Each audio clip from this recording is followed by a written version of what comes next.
En dit is nog Grootdrifse Bazaar. Nou Grootdrifse Bazaar word deur vele en beskou as die grootste en die beste bazaar in Namakoland. Nou ek weet, dit is nou 'n gevaarlike ding om te sê, baie mense gaan nou nie met my saamstem nie, maar ek dink as jy ooit Grootdrifse Bazaar bygewoon het, dan gaan jy hom 'n definitiewe kans gee as die beste bazaar in Namakoland. En ek weet dat hy word besoek van die wêreld oor. Veral nou omdat dit nog in Blommetyd ook plaasvind, is daai groot busse met die besoekers wat kom blomme kyk. Hulle kan stop ook altyd daar. En dan word hulle ook deel van die bazaar en hulle geniet die bazaar en hulle koop vir hulle lekker goedjies. Nou ek wil vir jou sê, kyk op daai bazaar is, behalwe dat dit 'n lekker atmosfeer is, in 'n wonderlike, hoe sê hulle, setting is, 'n plek is, dis reg langs die pad tussen Verheinsdorp en natuurlik die Verheinspas, so dis so daar, in daai omgewing, jy kan dit nie mis as jy Verheinspas toe ry, dan sit hy, ewe skielik, dan duik hy op hier op linkerhand, en dan gaan jy dit sien, en as jy in daai omgewing is, jy moet definitief komende Saterdag daar gaan stop. Nou, wat ek onthou, ek was in 2004, laas by daai bazaar. Dit is, maak hy so, dit is 20 jaar gelede. En dit maak het vir my nog weer ekstra opgewonde. Nou, ek het nou intussen dit lekker hoogte gebly van wat wel aangaan. En die bazaar het sien dat ek daar was, bedoel ons hele familie het gegaan, het kort na my pa oorlede is, het ons ook Grootdrifse Bazaar gaan bywoon. En ek onthou hoe fantasties dit altyd was, die atmosfeer en alles. Daar so 'n saaltjie, en ek sal nog graag wil sien of hy nog daar is.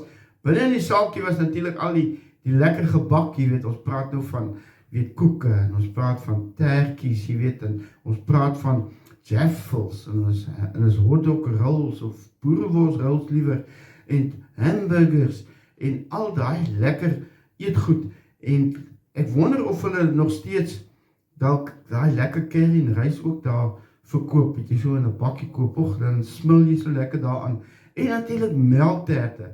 Kyk, dis ook een van die gunstelinge op daardie bazaar, en natuurlik ander terte ook wat jy daar kan kry, wat lekker is om te eet en saam te vat, huis toe ook, en al sulke lekkernye wat jy daar binne in die bazaar kry, binne in die saaltjie.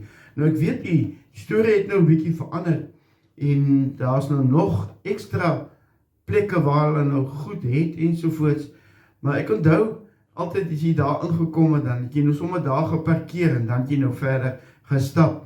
Nou een van die hoogtepunte ook altyd vir my was, as die bazaar nou al so een keer in die gang is, dan word die mense nou allemaal in kennis gestel, dis nou tyd dat die skape opgevuil gaan word. Nou daar was so spesiale kraal gewees, waar die skape nou opgevuil is.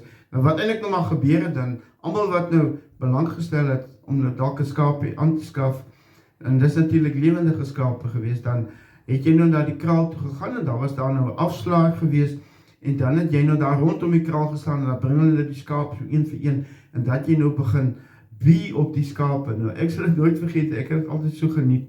My pa het ook altyd by Grootdrifse Bazaar altyd een skaapie gekoop, en nou ja, nou die mense het natuurlik nog geweet, die dominee gaan ook 'n skaap koop, nou hulle was nou lekker ontdeend geweest. As hulle nou sien die dominee begin bie op die skape, dan sal nou altyd een ou wat nou die, soos hulle sê, die prys opjaag. Soos my pa prys insit, dan gooi die ou dadelik 'n hoë prys in, en dan maar die dominee nou maar, sit die dominee ook maar 'n hoë prys in, en dan gooi die ou weer 'n teenprys in, en so word die prys gelig.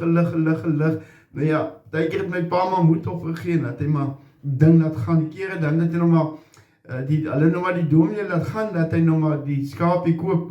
Maar ek onthou ook van die mense, wat sulke groot harte gehad het, hy koop die skaap, en ten duurste natuurlik, en dan gee hy die skaap terug. Nou wat dit beteken is, hy gee hom terug, hy gaan die skaap betaal, vir wat hy gebeur het, maar dan word die skaap teruggegee, en hy word weer opgevuil.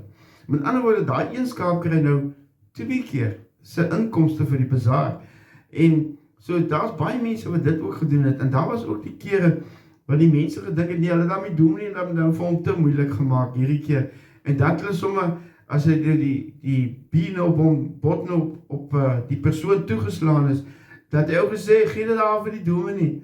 Nou ja, dan het ek so 'n groot glimlag op my gesig gekry, en weet, hier kom weer lekker vleis. Kyk, dit was mos 'n oorvloed daai tyd gewees.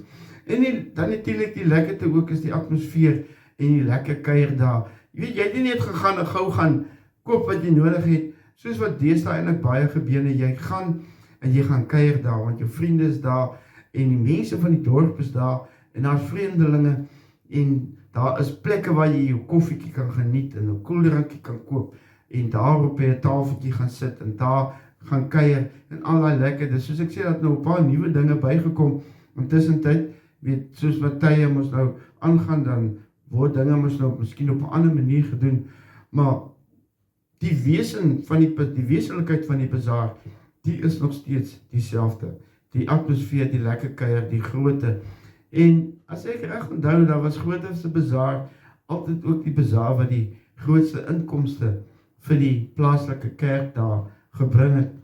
En omdat dit so gewild was en die mense maar almal daar so groot hart gehad het, die mense van die dorp gaan help daar en staan agter die tafels en lewer hulle bydra, doen skenking, bak koek en al daai tipe van ding. En dis nie die lekkerste koeke. Altyd ek sal onthou, as jy nou daar aankom, dan sien jy nou daar, kyk, jy mag nie, die bazaar moet geopen word, amptelik geopen word deur die dominee. En dit is gewoonlik nou skriflesing en gebed gewees. Nou, as jy mag niks gekoop het, nou kom jy daar, nou sien jy die koek wat jy nou graag wil hê, maar nou is jy bang, dis jy iemand anders van die koek koop. As waarskynlik daai een tannie wat jy weet, wat die lekkerste sjokoladekoeke bak, en jy weet, daar is net een koek van haar daar, wat sy geskenk het, miskien 2, en jy weet ook hoe haar koeke lyk, en almal weet ook, dis tannie, sê maar tannie Ansie se koek, of tannie Gerda se koek, of wie ook al, en dan kon jy nou daar gaan staan, en die koeke was nie goedkoop gewees nie, en dan moet jy nou maar daar by die tafel gaan staan, en baie mense het oop oë gebid, as die dominee bid, want hulle is bang iemand, weet, claim daai koek is, as die dominee bid, as jy die oë toemaak, jy kan die oë toemaak, want dan sien iemand anders, gryp iemand anders daai koek onder jou neus, en dan mis jy uit daarop. Nou ja, baie het ook sommer die koek al voor die tyd onder die tafel uit weggesteek, en dan is die dominee almal sê, daar hulle gou die koek uit, en woeps, dan word hy sommer net daar verkoop aan iemand. So ja, dit is al die interessante en die lekker goed wat gebeur het, en wat die bazaar baie spesiaal gemaak het. Jy moes maar betyds daar wees, as jy daar die spesifieke sjokoladekoek, of daar die tannie se melktert wou gehad het, anders dan gaan jy uitmis daarop. En dit is nou nie dat die een tannie se melktert of koeke noodwendig beter was nie, maar almal het geglo daai een tannie, sy bakkie lekkerste beskuit, of sy bakkie lekkerste skynskoek, of sy bakkie lekkerste melktert, sy bakkie lekkerste koek, en al daai tipe van dinge, so almal wou dit gehad het. En so jy moes maar betyds daar wees om te kry. En ek sien baie uit daarna om Saterdag daar aan te kom, net weer alles te ervaar, en ek wil vir my skynskoek kry, en boerbeskuit, en ek wil kyk wat daar alles is wat lekker is, en ja, is iets om na uit te sien. Dit gaan 'n belewening wees, en daarmee saam is natuurlik ook Groothoofs ook bekend vir sy pragtige blomme die tyd van die jaar.